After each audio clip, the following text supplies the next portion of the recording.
오늘은 사랑하기 때문에라는 제목으로 함께 말씀을 나누도록 하겠습니다. 오늘 우리가 읽은 본문은 종의 규례에 대해서 말씀하고 있습니다.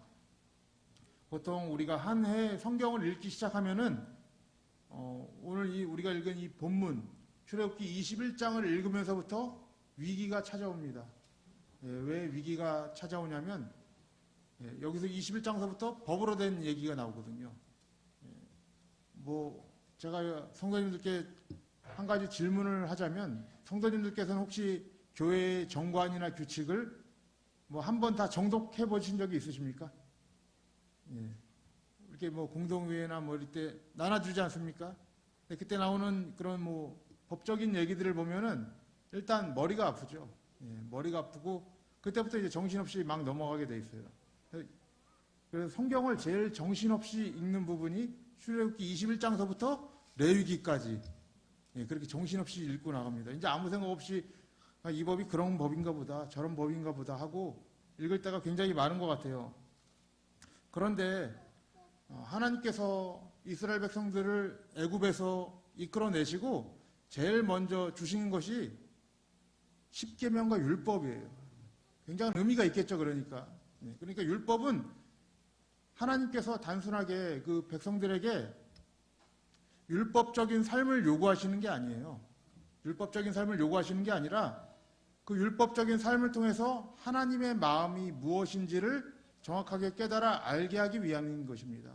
그러니까 율법 안에는 무엇이 나타나 있냐면 하나님의 마음이 분명하게 나타나 있어요. 제가 예전에도 한번 말씀을 나눈 적이 있는데요. 십계명의 말씀을 나눌 때 한번 그런 말씀을 드린 적이 있는 것 같습니다. 오래돼서 기억은 안 나시겠지만은, 그러면 십계명의 첫 계명이 무엇입니까? 너는 나 외에는 다른 신들을 내게 있게 하지 말라라고 돼 있죠. 이거는 그냥 단순히 어디 가서 절하지 말고 우상 섬기지 말라라는 차원, 그 법적인 차원에서 말씀하신 게 아니라 이 세상을 살면서 너희들이 오직 하나님만 바라봤으면 좋겠다라는 하나님의 마음의 차원에서 읽으면 우리가 성경의 말씀이 더욱더 풍성해질 수 있다라고 말씀을 드린 적이 있습니다. 그것과 마찬가지입니다. 하나님의 마음이 이 법 안에는 분명하게 드러나 있는 것이에요.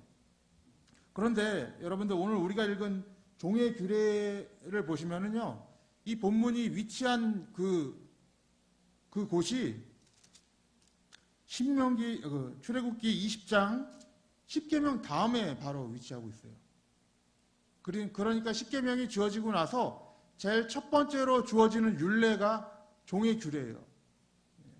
사람도 부모님이 자식들에게 어떤 것을 얘기할 때 부모님이 가장 얘기하고 싶은 것을 제일 먼저 말씀하시지 않습니까? 마찬가지로 성경도 그렇습니다. 제일 처음에 등장하고 있다는 것은 매우 중요한 규례라는 것이죠. 그래서 이 규례라는 단어, 이 미시파트라는 단어는 그냥 전체적인 생활 원리와 생활 규범을 나타내는 단어입니다. 이게 광범위한 단어지만 쉽게 이해하자면 그렇습니다. 그래서 이 미시파트는 이스라엘 백성들의 생활 전반에 걸쳐서 어떻게 적용하며 살아야 하는 그런 원리들, 규범들을 말씀하고 있는 거예요. 그 첫 번째 율례가 오늘 우리가 읽은 종의 규례라는 것이에요. 종의 규례가 어떻게 시작이 되는지, 이 규례를 통해서 오늘은 우리가 하나님이 어떤 마음으로 이 규례를 성도들에게 명령하셨는지 좀 읽어보도록 하겠습니다. 자, 먼저 2절 말씀을 볼게요. 2절 말씀 우리가 함께 한번 읽어보겠습니다. 시작. 내가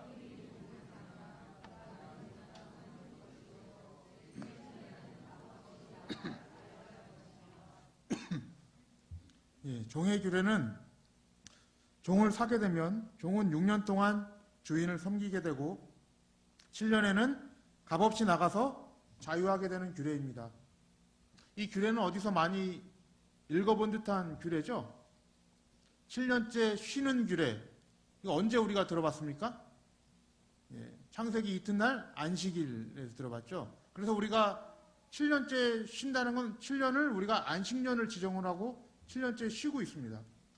실제로 우리가 그렇게 7년마다 쉬지는 않지만은 이 당시에는 하나님께서 안식년으로 지정을 하셨죠. 7년째를. 이 7이라는 숫자는 안식의 숫자고 완전수입니다. 그 포함이 되어 있죠. 그래서 오늘 종을 보니까 종을 사게 되면, 히브리 종을 사게 되면 6년 동안 주인을 섬기다가 7년째는 놓아주게 되어 있는 법이에요. 그러니까 여러분들 이 안에는 벌써 하나님께서 백성들에게 하시고자 하는 그런 마음이 담겨 있겠죠. 어떤 마음이에요?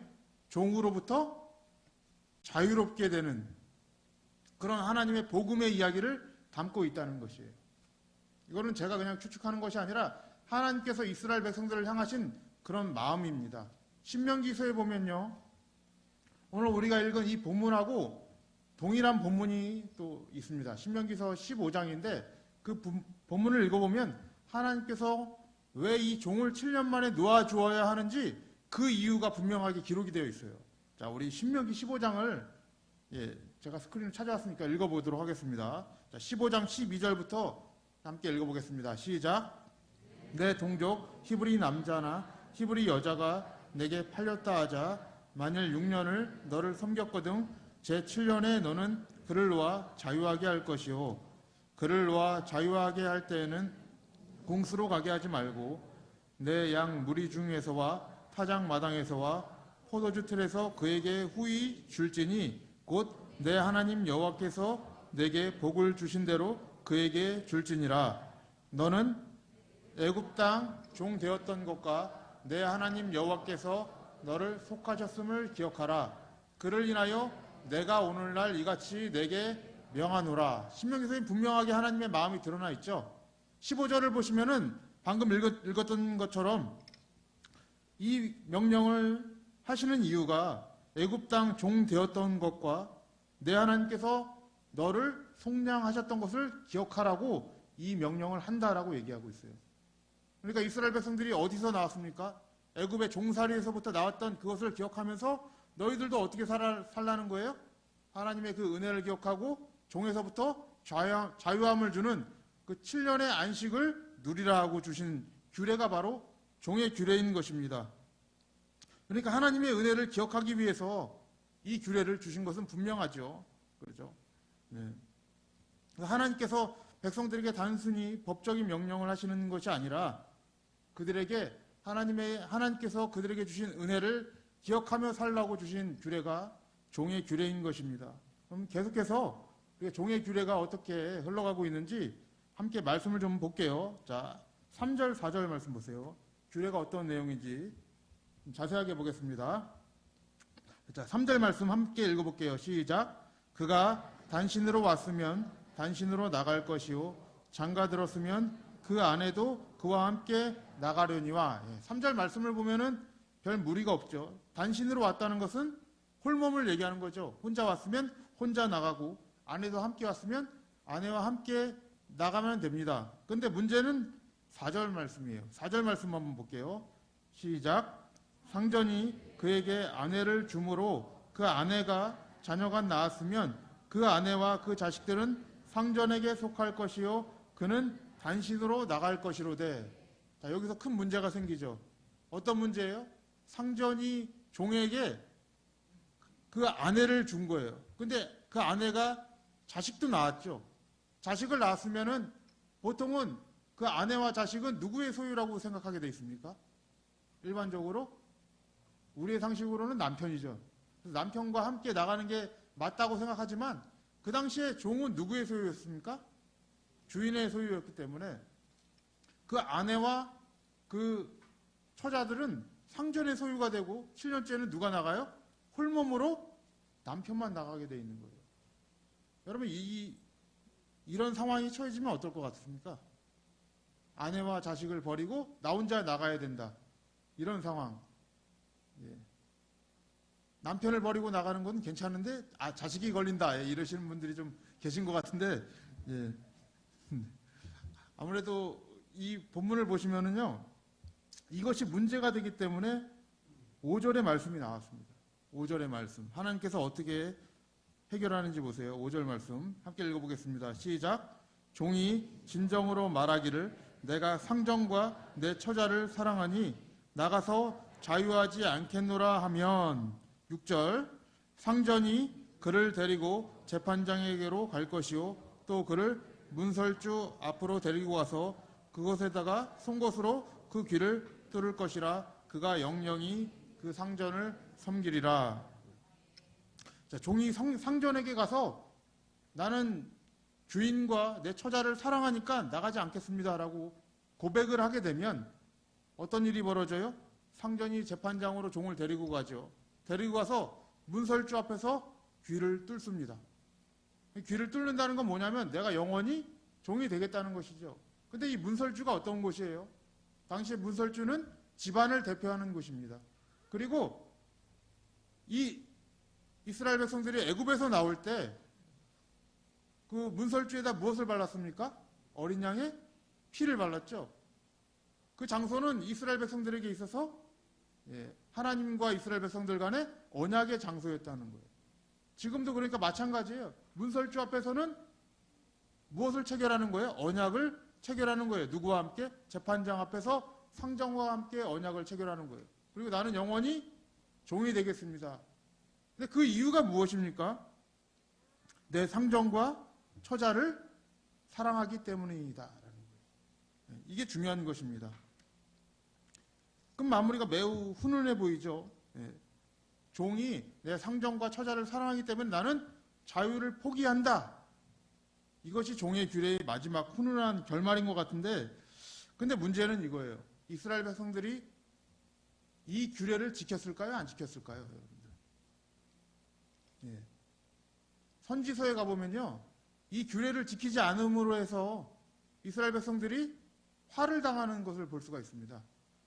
예레미야서를 보면요. 이들이 종을 놓아주지 않았던 종을 놓아주지 않아서 하나님께로부터 벌을 받는 장면이 나옵니다. 그 부분을 우리가 한번 읽어볼게요. 자, 예레미야 34장 말씀을 한번 읽어보겠습니다. 자, 34장 말씀. 자, 13절 말씀부터 좀 읽어볼게요. 제가 읽어볼 테니까 스크린을 한번 따라와 보시기 바랍니다. 이스라엘 하나님 나 여호와가 이같이 말하노라. 내가 너희 선조를 애굽 땅 종 되었던 집에서 인도하여 낼 때에 그들과 언약을 세워 이르기를 너희 형제 히브리 사람이 내게 팔렸거든 7년 만에 너희는 각기 놓으라. 그가 6년을 너를 섬겼은즉 그를 놓아 자유케 할지라 하였으나 너희 선조가 나를 듣지 아니하며 귀를 기울이지도 아니하였느니라. 들었대요, 안 들었대요?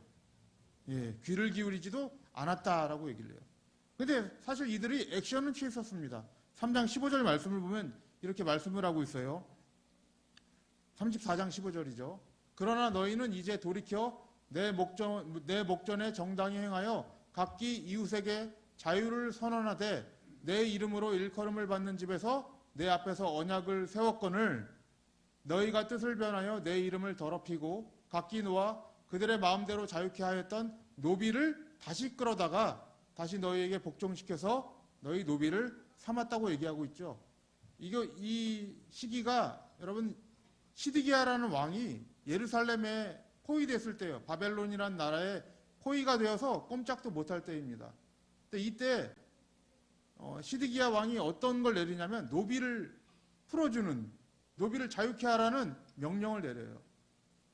아마 이제 위기가 닥쳤으니까 이렇게라도 하면 하나님께서 봐주시지 않을까라는 그런 차원에서 아마 하나님의 율법을 지키는 척 했겠죠. 그런데 상황이 좀 달라진 상황이 있어요. 어떤 상황이 달라졌냐면 바벨론에게 포위됐을 때 애굽의 군대가 이스라엘을 지원하러 온 거예요. 그 상황을 보고 시드기야가 어떻게 했냐면 다시 노비를 풀어주지 않게 된 거예요. 다시 끌어다 놓은 거예요. 오늘 말씀이 그 얘기를 하고 있는 것입니다.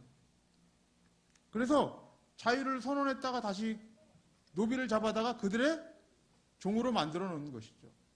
여러분들 한번 이제 생각을 해보세요. 상전이 노비를 다시 끌어다가 종으로 만든 이유가 무엇입니까? 무엇 때문일까요? 다른 것 없겠죠. 자기의 이권 때문이겠죠. 종이 많을수록 그 사람은 세상에게 어떻게 보일 것 같아요, 여러분들? 종이 많을수록 그 사람은 인정받게 보입니다. 더 잘 나가는 사람처럼 보이고, 많은 사람들에게 인정을 받고, 세상에서는 성공한 사람으로 이렇게 인정을 받을 거예요. 그런데 여러분들, 17절 말씀을 보시면요, 하나님께서 배반한 이스라엘에게 이렇게 말씀을 하세요. 17절 말씀 우리가 함께 읽어볼게요. 시작. 그러므로 나 여호와가 이같이 말하노라. 너희가 나를 듣지 아니하고 각기 형제와 이웃에게 자유를 선언한 것을 실행치 아니하였은즉 내가 너희에게 자유를 선언하여 너희를 칼과 연병과 기근에 붙이리라. 나 여호와의 말이니라. 내가 너희를 세계 열방 중에 흩어지게 할 것이며. 17절 말씀 보시면요, 하나님께서 이스라엘 백성들에게 뭐라고 하시냐면 내가 너희에게 자유를 선언한다고 얘기하죠. 자유를 선언하면 어떤 결과가 와요? 칼과 연병과 기근에 붙인다고 그래요. 하나님을 벗어나서 정말 자유가 선포되면 그 자유가 무엇인지 아십니까? 멸망이라는 얘기를 하고 싶으신 거예요, 하나님께서. 하나님 안에 있을 때, 하나님 안에서 우리가 진정한 종의 모습으로 있을 때 그 자유가 선포된다는 것이에요. 인정이 된다는 것이에요. 여러분들, 진정한 자유가 무엇일까요, 여러분? 내 힘과 내 마음대로 사는 것이 자유입니까? 내 뜻대로 되는 것이 자유예요? 그런 많은 사람들이 이제 그렇게 자유를 이해하시는 분들이 많습니다.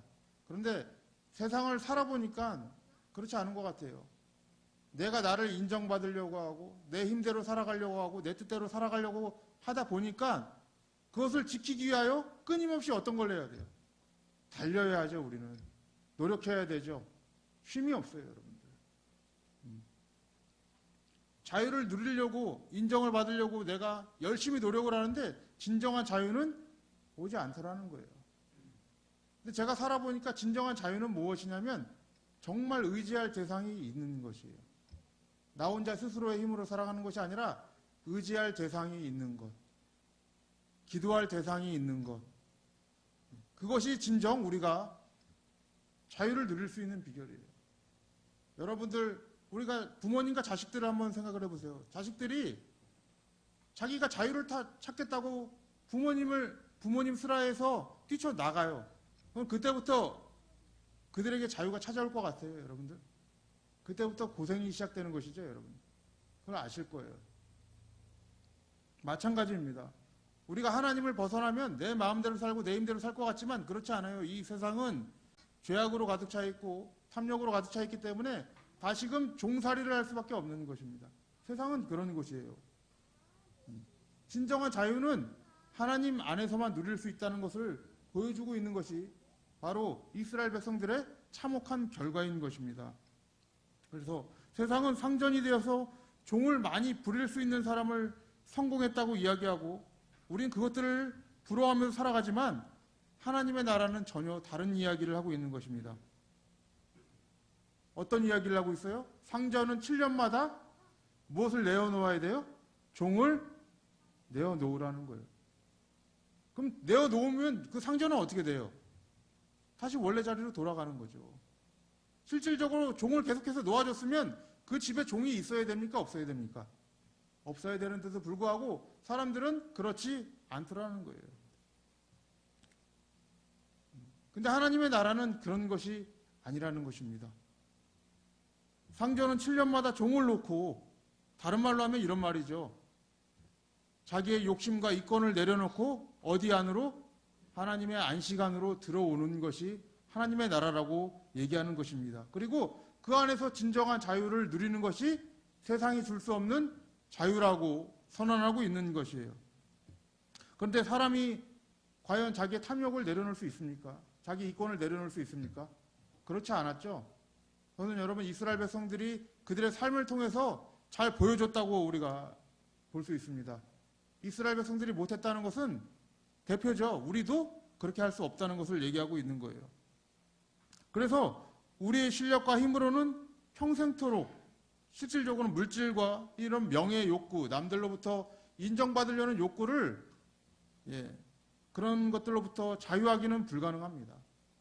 우리의 실력이 그래요. 그래서 여러분들 2000년 전에 그리스도께서 이 땅 가운데 오신 거예요. 그리스도께서 어떤 가운데 오셨냐면 죄인들을 위해서 종의 모습으로 온 것입니다. 무엇을 위해서? 우리가 이 땅에 매여서 자기의 탐욕의 종이 되어 있는 그들에게 진정한 7년이라는 안식을 주시기 위하여 이 땅 가운데 오신 거죠. 예수님이 어떻게 오셨는지 한번 우리가 그 말씀을 좀 읽어볼게요. 빌립보서 2장 5절서부터 8절까지의 말씀인데 함께 한번 읽어보겠습니다. 자, 시작. 너희 안에 이 마음을 품으라. 곧 그리스도 예수의 마음이니 그는 근본 하나님의 본체시나 하나님과 동등됨을 취할 것으로 여기지 아니하시고 오히려 자기를 비어 종의 형체를 가져 사람들과 같이 되었고 사람의 모양으로 나타나셨음에 자기를 낮추시고 죽기까지 복종하셨으니 곧 십자가에 죽으심이라 라고 말씀하고 있죠. 7절 말씀을 보시면 그 아들이 자기를 비어서 종의 형체로 오셨다는 거예요. 이 땅 가운데 종살이를 하러 오셨다는 것입니다. 왜 그랬습니까? 다른 것 아니에요. 하나님의 영광과 그의 신부인 교회를 위해서 그렇게 오신 거죠. 하나님이 사람의 모양으로 나타났다는 것은 무한하신 그 하나님께서 이 땅 가운데 유한한 존재로 오셨다는 것이죠. 그거는 여러분 어마어마한 것입니다. 마치 사람이 동물의 모습으로 다시 내려간다는 것과 비교할 수 없을 정도로 어마어마한 것이죠. 유한에 갇혀버리신 거예요. 그 예수님이. 왜 그랬습니까? 아버지와 신부된 우리를 위해서 그렇게 하신 거예요. 종의 규례는 여러분들 실질적으로 하나님의 마음을 잘 대변하고 있어요. 인간들에게 규범적으로만 주어졌으면 이스라엘 백성들과 같이 자신의 탐욕과 이권 때문에 놓아주질 못했을 거예요. 우리의 인생이 그렇습니다. 끝까지 못 놓아요. 그럼에도 불구하고 왜 이 규례를 명령하셨습니까? 단 한 가지예요. 이거는 여러분들 하나님께서 우리에게 보여주시고자 하는 규례인 것입니다. 어떻게 보여주셨어요? 그 아들을 이 땅 가운데 보내주셔서 그 아들을 통해서 하나님의 사랑이 하나님의 안식이 얼마나 큰 것인지 보여주신 거예요. 오늘 우리가 읽은 종의 규례를 보면 그 종이 자기의 자유를 포기하는 장면이 나오죠. 근데 왜 포기합니까? 상전과 그 처자를 사랑하기 때문에 포기하신 거예요. 여러분, 예수님도 마찬가지입니다. 왜 그냥 종이 되셨습니까? 아버지와 교회를 사랑하기 때문에 포기하신 거예요. 자기의 자유를 포기하시고 이 땅 가운데 오셔서 종이 되신 것입니다. 그래서 이 종의 규례는 첫 번째로 나오게 돼 있죠. 왜냐하면 하나님께서 행하실 하나님의 마음을 정확하게 표현하고 있기 때문에 그렇습니다. 그래서 종의 규례를 보면 남편이 귀를 뚫어서 평생 상전의 주인으로 살기로 언약을 하지 않습니까? 그럼 여러분들 그 처자들은 어떻게 되는 거예요? 함께 남편 따라가는 것이죠. 함께 종살이로 들어가는 거예요. 교회는 여러분 그런 모습을 하고 있어야 됩니다. 예수님께서 종의 형체를 가져서 이 땅 가운데 오셨고 자유를 포기하시고 우리를 사랑하셨기 때문에 우리가 지금 이 자리에 서 있는 것이에요. 교회는 여러분 어떤 자세를 취해야 됩니까? 남편인 예수 그리스도와 함께 따라가는 자세를 취하셔야 하는 거예요. 그래서 우리도 어떤 삶을 살게 되냐면 교회에 매여 있는 삶을 사는 거예요. 하나님께 매여 있는 삶을 살죠. 사도 바울이 어떻게 표현을 합니까? 나는 그리스도의 포로가 되었다라고 표현을 합니다. 매여 있는 삶을 사는 거예요. 성도님들은 왜 이 교회에 매여 있습니까? 질문을 한번 드리고 싶어요.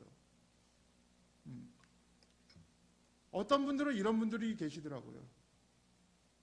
교회에 있으면 그래도 남들이 인정해주고 사회보다 또 내 이름도 낼 수 있고 또 교회에 오면 친한 사람도 많고 좋은 것도 많고 이런 부분들이 많습니다. 근데 그런 것들 대부분 다 생각을 해보면 자기의 범주를 벗어나지 않아요.